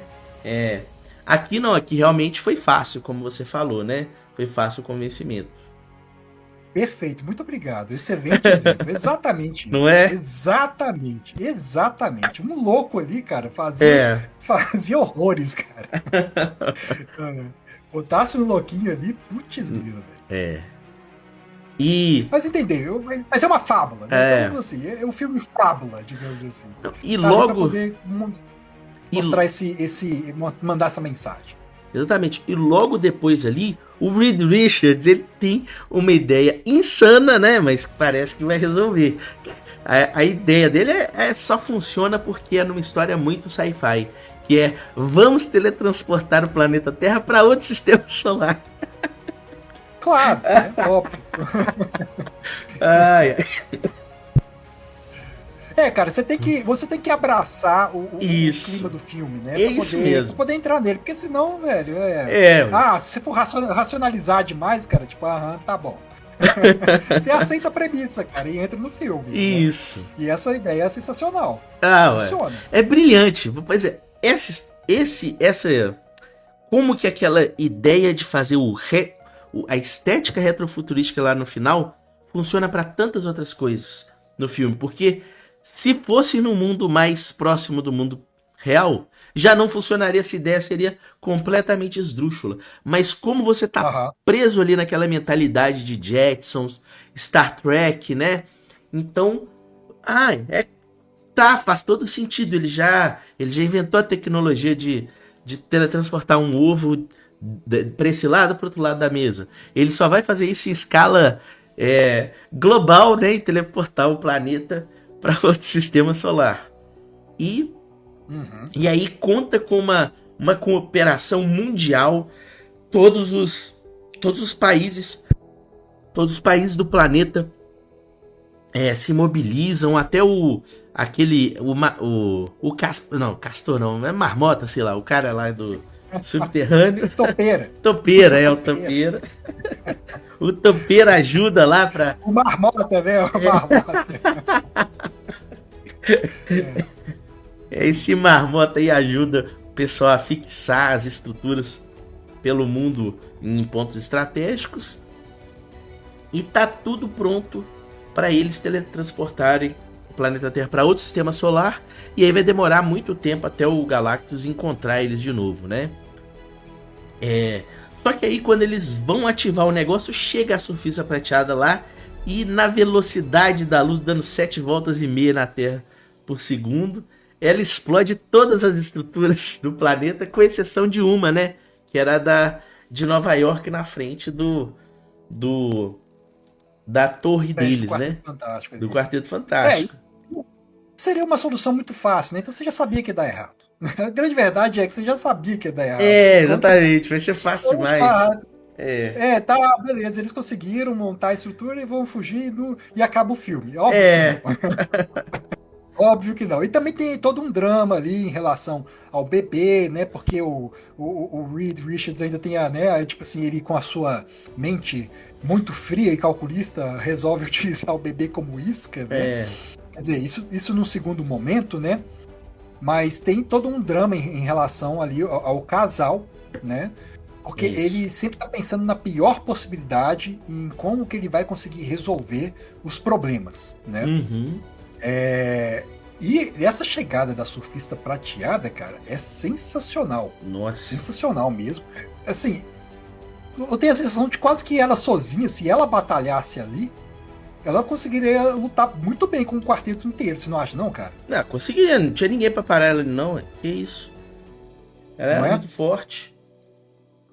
E ela para exatamente por causa da história que já foi construída ali, né? Com o Tocha Humana. Né? Isso. O Johnny, ele decifra o idioma dela, e aí outros exageros também só funcionam nessa história super sci-fi. Ele começa a pegar ecos de falas dela espalhados pelo universo, né? E aí ele descobre a história dela, que é uma história bem parecida com a história do Surfista Prateado clássico. Tava no planeta dela, e para salvar a família e o mundo dela, ela se tornou a Arauta do Galactus, né? É a mesma história, né? É exatamente a história do Surfista Prateado. Vamos ser sincero. É o Surfista Prateado. Isso. Que é uma história muito boa, mas é mostrada muito rapidinho aqui, né? Mas também, aqui eu acho que não caberia entrar mais, assim, né? Claro que quando o Surfista Prateado, o original, né? O Nidoran macho, foi entrar no MCU, assim, pra valer, eu gostaria de ver a introdução do Surfista Prateado, que eu já vi no desenho antigo. Eu não lembro se era episódio especial do Quarteto Fantástico, do Homem-Aranha, ou se era do X-Men, ali os Animated Series ali da Fox Kids na década de 90, mas eu lembro que tinha um episódio especial que mostrava essa origem do Surfista Prateado, e é maravilhosa, cara. O peso emocional lá, é por isso que esse personagem é fantástico, né? Aqui faço rapidinho, mas quando for aparecer de novo, reprisa aí, velho. Eu quero ver. Essa história de origem do Surfista Prateado, eu quero ver. Cara, você imagina o dilema, né, de você se tornar o arauto da destruição dos planetas, cara. É um destino horroroso, cara. Horroroso. Eu vou salvar o meu planeta para destruir todos os outros planetas do universo, cara. É muito pesado, né? Sim, e é com isso que o Tocha Humana consegue ali atingir ali, né, a Surfista Prateada, e ela pausa o seu ataque, né, a estrutura de teletransporte do planeta e foge em pranto, né? Então é isso que salva ali aquele momento. Camus de Aquário derramou lágrimas. Isso. Bom. Tocou musiquinha emocionante e tudo ali. Né? Isso. E aí ela fica abalada e vai embora, né? E aí é quando tem alguma coisa que faltou da gente falar aqui antes da gente entrar no final aqui? Não, né? É isso mesmo. Não, eu acho que essa que começa então a sequência final, né? O cenário está posto. Eles já sabem, falhou, não tem tempo nem recurso para construir a tempo todas as estruturas para teleportar a Terra de novo. E o Galactus vai chegar em pouco tempo, não sei se era no dia seguinte, em alguns dias, sei lá. Mas nesse tempo, o Reed Richards ele chega, ele fica pensando, ninguém sabe o que fazer agora. Aí ele consegue calcular lá, tá, a única forma da gente se salvar é a gente atrair o Galactus exatamente para esse portal, e aqui a gente vai teletransportar ele para outro lugar do universo, né? E aí ele vai ficar longe da nave dele, vai demorar muito para chegar na gente. Aí a gente recomeça os trabalhos para teleportar o planeta Terra para outro lugar, né? Basicamente essa é a estratégia. Sim. Mas na hora algumas curiosidades antes da gente pular para isso. Você sabia que porque isso já é discutido na humanidade, né? Essa estratégia de mover o planeta há algum tempo. Inclusive, eu já vi isso numa revista super interessante há muitos anos atrás, cara, décadas atrás. Exatamente porque a gente sabe que o planeta, a nossa estrela, o Sol, né, do nosso sistema solar, um dia vai deixar de existir, certo? E a raça humana precisa pensar, quer dizer, se quiser manter-se nesse universo, em uma forma de sobreviver em meio a isso. Bruno, mas falta muitos bilhões de anos. Acho que deixa essa bomba aí para a próxima geração. Mas prossiga. Sim, mas qual que é a curiosidade? Exato. Eu não esteja preocupado, mas como curiosidade. O Elon Musk está preocupado, aparentemente. Nem que se preocupe. Como curiosidade, uma das técnicas seria transportar o planeta Terra através de foguetes, que estava sendo discutido na Super Interessante, né? Eles colocavam foguetes propulsores no planeta Terra e moveria ele para outra galáxia. O problema disso é só o seguinte: quando você, dependendo da força que você coloca no planeta de impulsão, no momento que você faz isso, 80% da água vai embora. Existe uma série. E por inércia, várias pessoas vão ser ejetadas do planeta, né? Na hora, saco? Então, assim, tem alguns pequenos problemas. E aí, nesse filme, o Reed, né, nosso doutor, Richard, ele faz teste com ovos. Isso. Ovos! Ele tá testando teletransporte com ovos. Isso. E aí ele pensa, tem uma solução. Muito simples. Se eu teletransportar o planeta inteiro sem nunca ter feito qualquer teste com sei lá, com um passarinho, com um rato, nada. Com qualquer ser vivo qualquer, com uma bactéria. Nada. O cara nem testou absolutamente nada. Por que eu não transporto o planeta inteiro? Porque não tem como isso dar errado.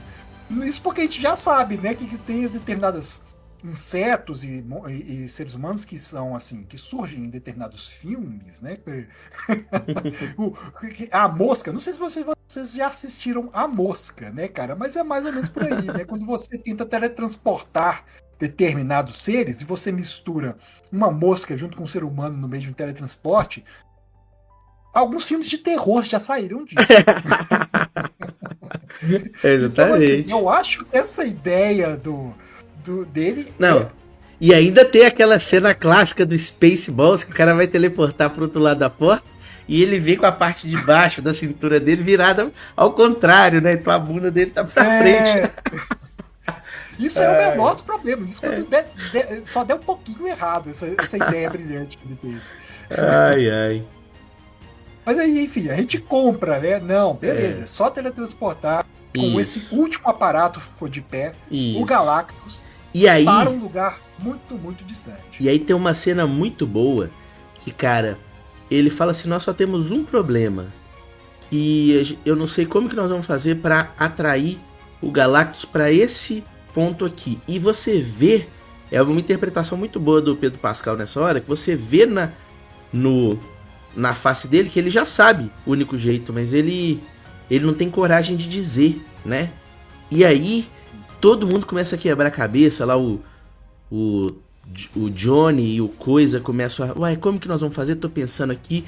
E a Sue Storm tá olhando pra ele, já fala assim, não, ele já sabe como que ele vai fazer. Ele vai utilizar o Franklin como isca pro Galactus, né? É uma coisa muito pesada, né?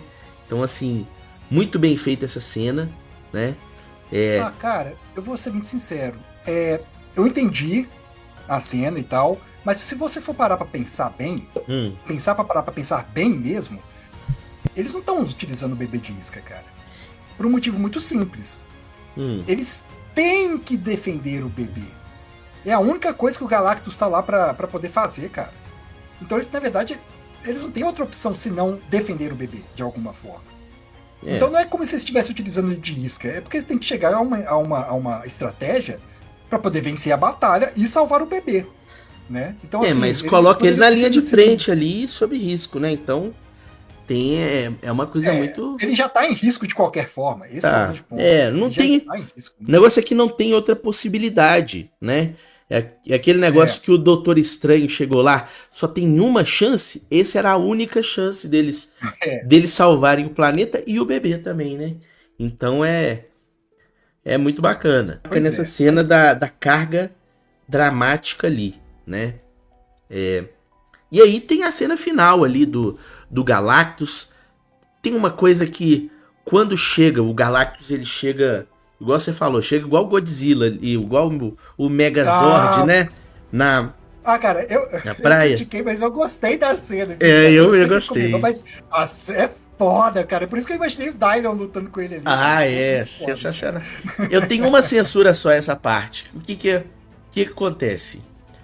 O design do Quarteto Fantástico e do mundo deles tá ótimo.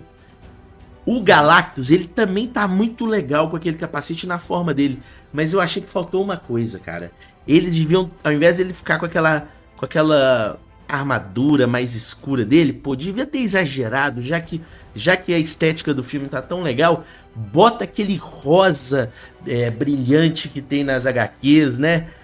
Sim. Eu acho que eles deviam ter dado uma exagerada aí nas cores do Galactus. Se fosse aquelas cores mais vivas das HQs, ficaria muito mais doido, né? Cara, porque eles foram tão bem na caracterização de todos os outros personagens, né, cara? Eles podiam ter ido pra um lado um pouco mais clássico ali, também pro Galactus, isso eu concordo. Mas assim, tá clássico na forma, aquele capacete dele ficou muito legal, né?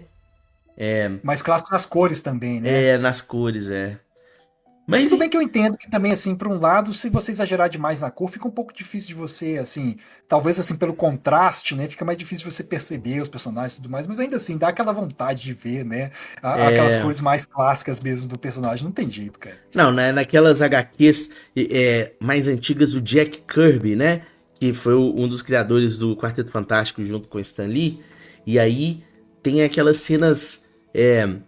aquela estética meio psicodélica, exagerada, colorida, né? Que é genial.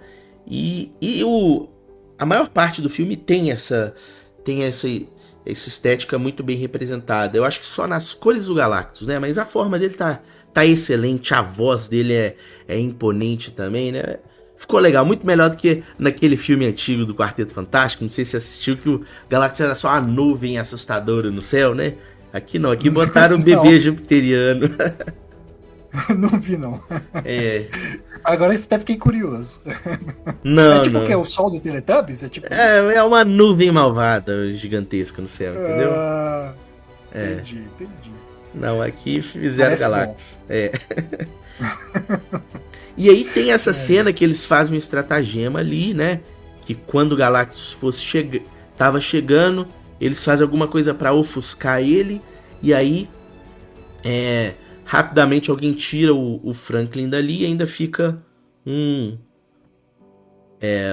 uma isca ali, como se fosse o bercinho do bebê, né? Tampado, sem poder ver, né?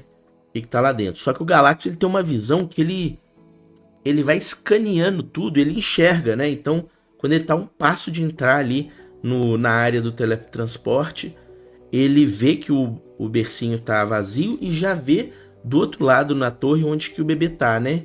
E aí tem essa luta final contra o Galactus, a cena dele tentando esticar o Senhor Fantástico, o Reed Richards, né? Aquilo deu aflição, cara. Dá uma aflição, mas ao mesmo tempo eu também acho que o Reed Richards foi nerfado nos poderes dele, viu? Porque nas HQs e nos desenhos ele esticava muito mais. Aqui ele dá uma esticadinha de leve aqui, né? Não sei se você achou isso também. O superpoder do Franklin, vamos ser sinceros, do Reed Richards, né? Desculpa, do Reed Richards. É a inteligência, cara. Não, é um... O poder dele de esticar fica secundário nessa história, no filme inteiro. Não, Secundário. fica, mas quando ele usa, né, podia ter esticado mais, né? Tava esticando muito pouquinho, né? Mas a grande verdade é que contra o Galactus, eles não têm a menor chance. Obviamente, Não. né? Eles estão ali para ser, assim, destruídos. É a formiguinha batendo sei lá, num ser humano mesmo. É tipo assim, te dá aquela sensação de, tipo, não há nada que a gente possa fazer se não tentar realmente trazer ele pro nosso plano aqui. Porque, assim... A forma que eles conseguem ali no final, né? A Surfista Prateada aparece, ajuda eles ali no final e tem também o poder da superação ali da Sue Storm, que ela vai usando os poderes de campo de força dela, porque o poder dela não é só invisibilidade, ela também consegue fazer uns campos de força. E ela vai fazendo esses campos de força para empurrar o Galactus, né? É claro que às vezes alguém pode reclamar que tá muito exagerado o poder dela para conseguir empurrar o Galactus, mas tem ali o peso de uma mãe querendo salvar o filho, né? E ela também faz um sacrifício ali, né? Tipo, ela ia perder a vida dela, né? O esforço que ela fez. Ela estava disposta a se matar, sim. E aí ela fez né? Ela iria morrer, né? E aí empurra o Galactus, né? E a Surfista Prateada vai junto, porque ela ajudou a dar o último empurrãozinho nele. E aí a Sue Storm, ela cai à beira da morte. Aí tem a cena lá do bebezinho Franklin Richards lá, já das entidades cósmicas mais poderosas do universo Marvel, usa um poderzinho ali de cura, né? E salva a Sue Storm, né? O que você achou desse combate final e da conclusão? Algumas coisas eu achei que realmente eram previsíveis, óbvio, né? O fato de que ele não ia cair na armadilha, óbvio. Mas assim, eu acho que ficou muito bem feito, cara, a sensação de que eles não tinham como enfrentar aquela calamidade de peito aberto. Sim. Né? Eles realmente precisavam de alguma estratégia ali. Eu achei a solução bacana, né? De como foi finalizado o combate, mas o final ali, que tem aquela interação entre os heróis e tal, eu achei meio vanilla, entendeu? Eu esperava de fato... É porque, assim, primeiro, é o primeiro filme, então eu entendo que, assim, não tem como ter um sacrifício, cara. Se eles estão pensando em fazer outros filmes, é muito difícil realmente eles chegarem, assim, e realmente matar um personagem. Não, assim, e não ficaria melhor com ela morrendo ali, não? Foi legal o Franklin ressuscitando ela ali, né? Dando um raise dead ali no final, né? Mas assim, o que eu acho assim, a melhor parte dessa cena toda é o Galactus chegando, aquela hora que ele pula no mar e vai saindo, né? O resto é uma batalha final clichêzinha, né? Como a gente falou, a melhor cena de ação desse filme, são poucas cenas de ação, mas a melhor cena de ação é aquela lá da perseguição no buraco negro, né, da Surfista Prateada. Mas é uma luta final clichêzinha, mas também que não compromete o filme não, né? É legal, é divertido, é uma batalha boa, né? Isso. Achei ela interessante para demonstrar ali o superpoder, ver como que eles enfrentariam. Coitado, cara, deu uma agonia do Ridley, cara. Deu uma agonia do Richard, cara. Deu. Mas eu fiquei só com essa sensação do final mesmo. A batalha... Eu entendi o final. Eu entendi o clímax e tudo mais, mas eu queria um pouquinho mais. Eu fiquei com esse gostinho de... Faltou a pimentinha ali, entendeu? Faltou uma pimenta nesse final. Faltou, Mas assim, concluindo o filme, tem lá a cena pós-crédito, que é a do... a Sue Storm tá com o Franklin, né? Ali no prédio, na casa deles lá, né? E aí quando ela vai ver uma coisa na cozinha, quando ela retorna, né? Aí mostra a cena do Dr. Doom pegando o Franklin, né? Ele tá de costas, não dá pra ver o rosto ainda do Robert Downey Jr., mas mostra que ele tirou a máscara mostrando o rosto dele ali pro Franklin, né? Então já colocando aí o gancho pro próximo filme, vai sair no final do ano que vem, né? Dezembro de acho que é dezembro de 2026, que vai ser o Vingadores Doomsday, né? E assim, esse filme, Quarteto Fantástico, levanta a bola pra continuação aí, né? O que você acha desse final aí, e suas perspectivas pro futuro da Marvel?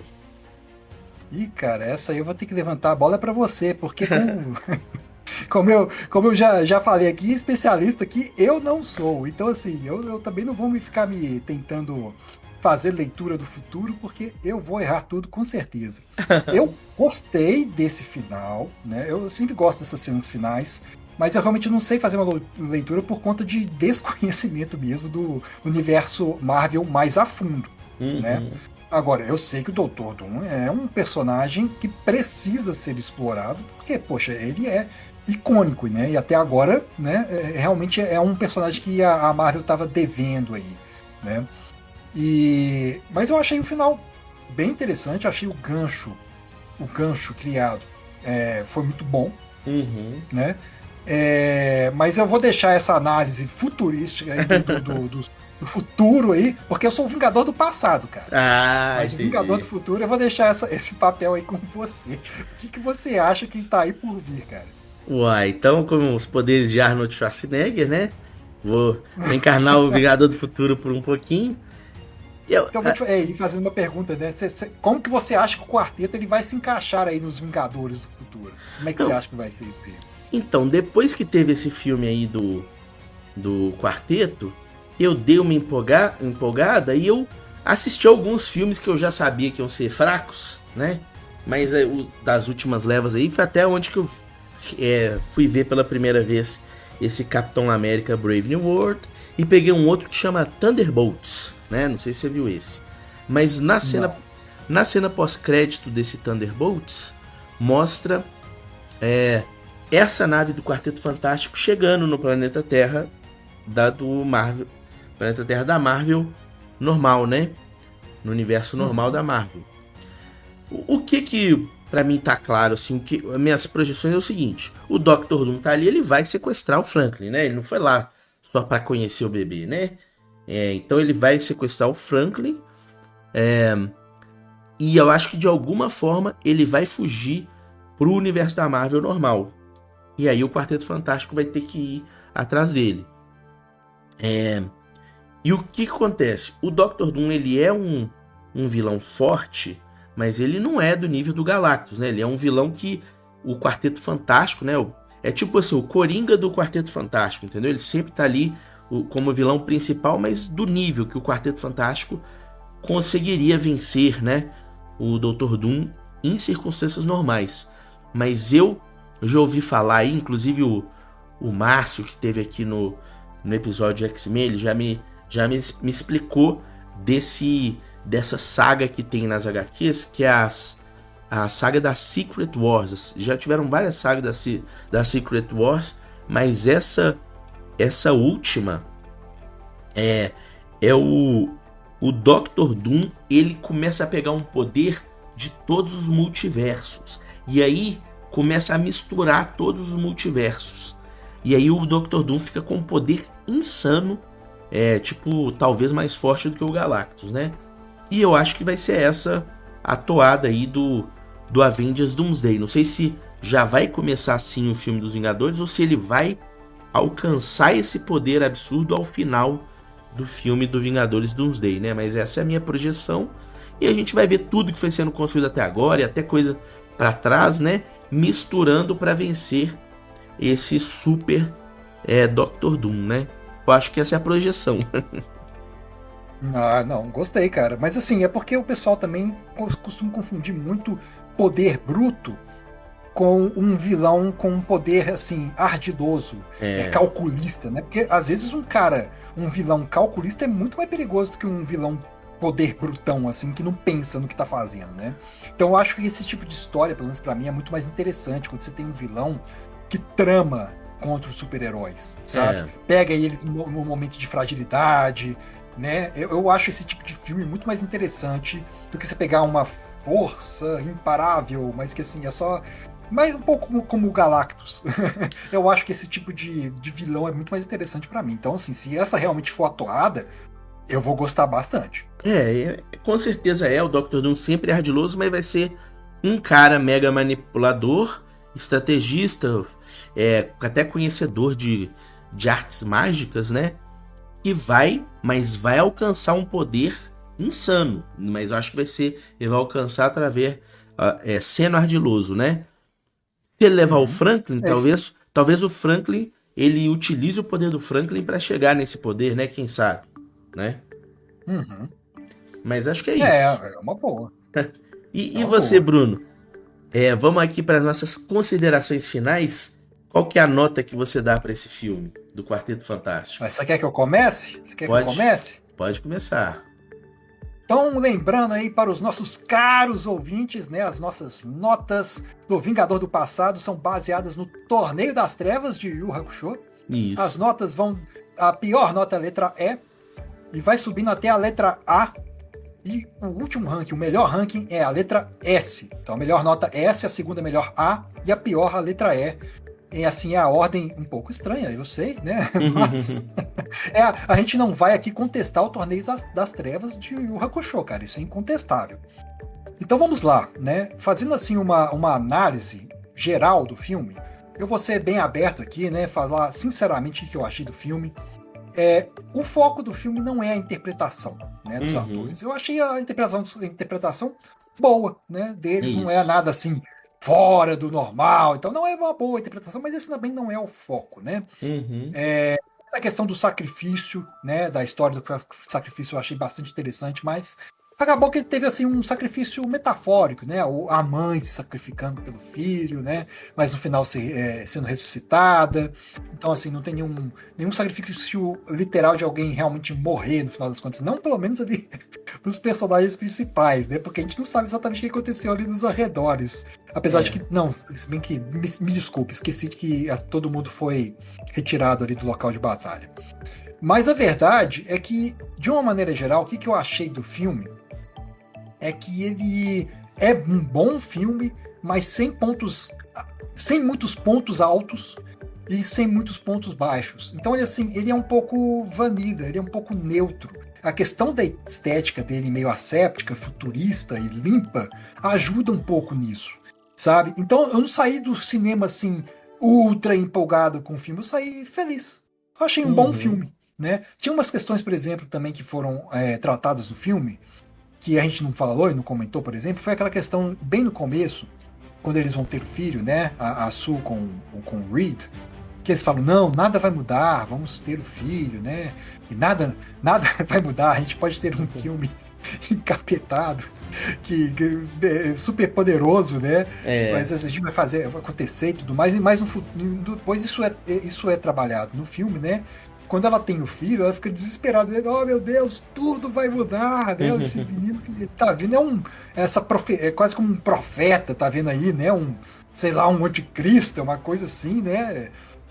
Eu achei certas coisas assim não me pegaram tão fundo nesse filme. Só que nesse filme você tem que dar o crédito, porque é um filme que tem produção boa, tem história boa, é tudo bem construído, e é um filme, diferentemente dos filmes que estavam vindo aí recentemente, como o Capitão América, que, pô, me desculpa, cara, aquilo não é filme, é uma coisa. Não dá nem pra dizer, nem pra falar de que é um filme bem feito, sabe? Então, assim, excelente filme, vale muito a pena assistir.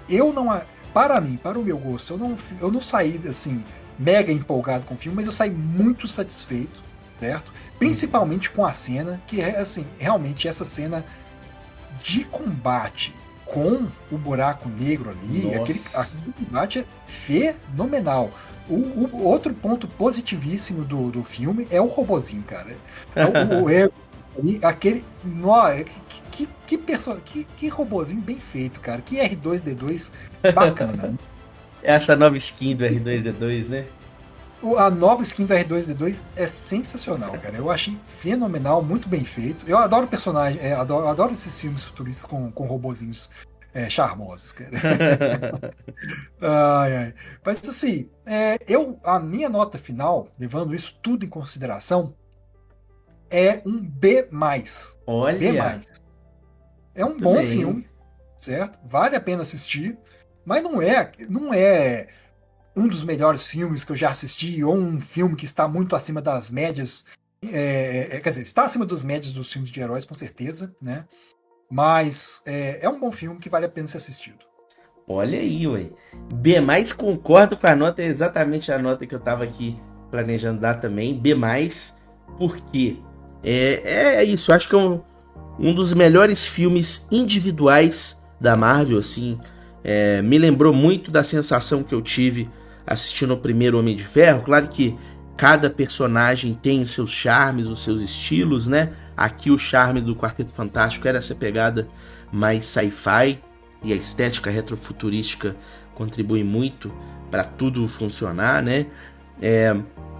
Os personagens, a liga que eles têm como time, encaixa muito bem para padrão de filme de super-herói da Marvel. É bem legal, né? Gostei muito do Galactus como essa ameaça. Realmente, é claro, não vai ser, na questão de dramaticidade, não vai ser tão legal quanto o Thanos, mas eu acho que é digno, é um vilão digno para você apresentar em uma fase que vem após tudo que a gente viu do Thanos fazer, né? Então é aquela ameaça que você sente assim, pô, realmente esse cara aqui eu já vi muita coisa aí para trás da Marvel, mas essa é uma ameaça que dá pra arrepiar, né? Então, e tudo foi muito bem colocado, a cena de ação ali, que a gente já elogiou demais, deles fugindo da surfista prateado, surfando em volta do buraco negro, né? A trilha sonora desse filme é muito bem feita, encaixa muito bem aqui com todas as partes do filme.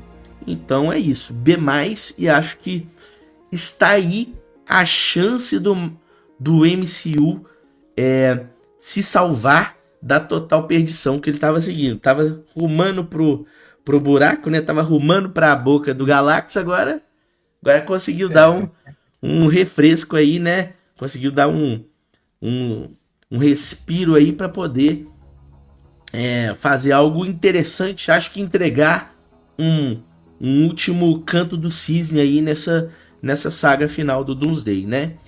Então é isso. Acho que veio aí um ar novo, muito bem-vindo pro universo da Marvel. Primeiro você salva o MCU, né? Mas depois você salva o Galactus, né? Porque esse aí tá meio fraquinho também, velho. Melhor ele aí, pô. Porque assim, se você conseguir apresentar ele como um vilão de respeito, putz, isso tem tudo pra realmente transformar aí essas cenas dos próximos filmes, né? Dos próximos capítulos em coisas realmente épicas. Então, realmente traz aí um ar, uma sobrevida aos filmes de super-heróis. Isso. Eu dou meu braço a torcer. Olha aí, muito bacana. Indico demais aí para quem já tomou todos os spoilers, mas vai assistir o filme, que é muito bom. E ficamos por aqui dessa vez. É isso aí, simplesmente sensacional. Vitor, você quer fazer a sua despedida aí? Uai, já fiz. Até mais pra vocês. Então é isso aí, galera. Aquele forte abraço. E retumbando diretamente do passado, ecoando em vossos tímpanos aí no futuro. Fomos!